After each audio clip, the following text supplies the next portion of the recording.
A do të ketë një rikonstruim teknik të qeverisë pas largimit të zëvendës kryeministrit Izet Mexhiti për t'u bërë kryetar komune, apo është e mundur që të ketë një ndërhyrje më të gjerë ministrore, për momentin nuk precizohet sakt.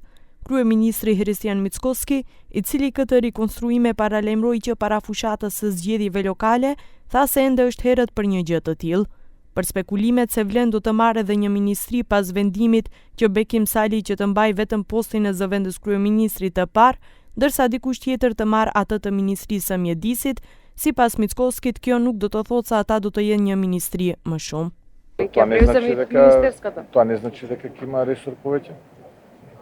Тоа си е одлука на нашиот коалиционен партнер. Јас имам високо мислење за Беким Сали. Апсолутно, тука не треба да имаме никаква дилема. Но тоа не значи дека ќе има место повеќе во владениот кабинет. Реконструкција на влада не се прави само за да се реконструира влада. И да кажеме, еве реконструиравме влада. Пред било кој потек да се повлече, треба добро да се размисли дали тоа ново кадровско решение кое што би дошло ќе биде подобро од претходното.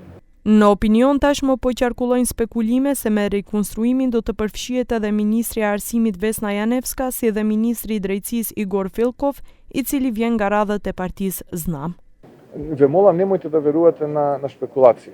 Прво е некоректно да зборуваме за шпекулации. Се уште не сум воопшто седнал да размислувам на таа тема. Очекувам за испразнетите места да добијам во најскоро време имиња, да видиме дали тие имиња апсолутно се во рамките на тие кои што очекувам да бидат и тие имиња да ги пополнат испразнетите места во владата и во институциите. Për momentin ende nuk ka informata të sakta se kur do të ndodhë rikonstruimi, por siç theksoi Mickoski, kjo do të ndodhë pas kongresit të VMRO-DPMN-s, që duhet të mbahet me 6 dhjetor në Kavadar, ku gjithashtu do të bëhen edhe ndryshime partijake.